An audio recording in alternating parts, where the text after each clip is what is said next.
السلام علیکم ناظرین، آپ دیکھ رہے ہیں انفو لائٹ ٹی وی اور میں ہوں آپ کا میزبان حافظ سعد۔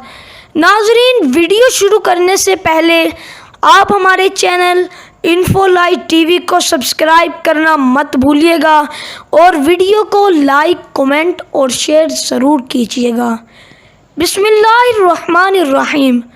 دوستو، استنبول میں واقع یونیسکو کی عالمی ثقافتی ورثہ سائٹ جو دنیا بھر میں سیاحوں کے لیے مقناطیسی کشش رکھتی ہے، آیا صوفیہ کو پہلی بار عیسائی بازنطینی سلطنت میں گرجا کے طور پر تعمیر کیا گیا تھا۔ دوستو، آیا صوفیہ کو جسٹنین اول نے 537 عیسوی میں 6 سال کے قلیل عرصے میں تعمیر کیا۔ کسی زمانے میں یہ چرچ عیسائیت کا سب سے بڑا اور عظیم شان چرچ مانا جاتا تھا۔ یہ چرچ آرتھوڈکس کے روحانی قلب پر قائم ہے۔ ناظرین، 1453 میں جب عثمانیوں نے استنبول، جو اس وقت قسطنطنیہ کے نام سے جانا جاتا تھا، اس کو فتح کیا تو اسے مسجد میں تبدیل کرنے کا حکم دیا اور مسجد کے لحاظ سے اس کی تعمیر و آرائش کی گئی۔ 1931 تک اسے ایک مسجد کی حیثیت حاصل تھی۔ اس کے بعد 4 سال تک عوام کے لیے مسجد کو بند کر دیا گیا۔ دوستو، عثمانی سلطنت کے خاتمے کے بعد نئی ترک جمہوریہ نے اپنے عثمانی ثقافتی مظاہر سے آگے بڑھنے کی کوشش کی۔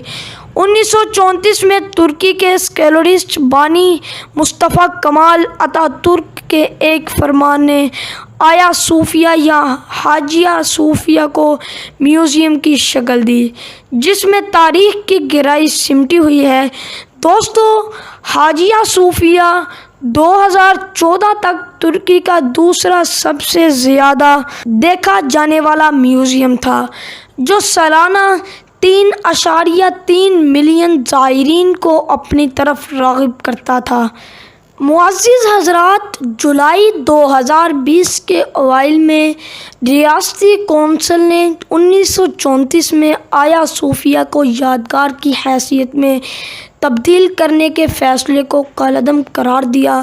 ترکی کی اعلیٰ عدالت نے متفقہ طور پر 1934 میں ہونے والے کابینہ کے فیصلے کو منسوخ کیا۔ دوستو، ترک صدر رجب طیب اردوغان نے حاجیہ صوفیہ کو بحیثیت مسجد دوبارہ تشکیل دینے کا حکم دیا۔ جناب طیب اردوغان کے دستخط کردہ فیصلے میں آیا صوفیہ مسجد کا انتظام مذہبی امور کی نظامت کے حوالے کرنے اور عبادت کے لیے کھولنے کے لیے کہا گیا۔ ناظرین، موجودہ صورتحال میں حاجیہ صوفیہ، جسے آیا صوفیہ بھی کہا جاتا ہے، کو نمازیوں کے لیے نماز ادا کرنے کے لیے کھول دیا گیا ہے اور اس طرح ترک عوام نے 85 سال کے طویل عرصے کے بعد آیا صوفیہ مسجد سے اذان کی آواز سنی۔ وزارت ثقافت اور سیاحت کے جاری کردہ اعداد و شمار کے مطابق حاجیہ صوفیہ 2015 اور 2019 میں ترکی میں سب سے زیادہ سیاحوں کی توجہ کا مرکز رہی۔ مصطفیٰ کمال اتا ترک کے تحت جدید سیکولر ترک ریاست کی ابتدائی دنوں میں میوزیم میں تبدیل ہونے والی 6 صدی کی بڑی عمارت کو مسجد میں تبدیل کرنے پر یونیسکو نے ترک حکام کے بغیر مشورہ کے اس فیصلے پر گہری ناراضگی کا اظہار کیا۔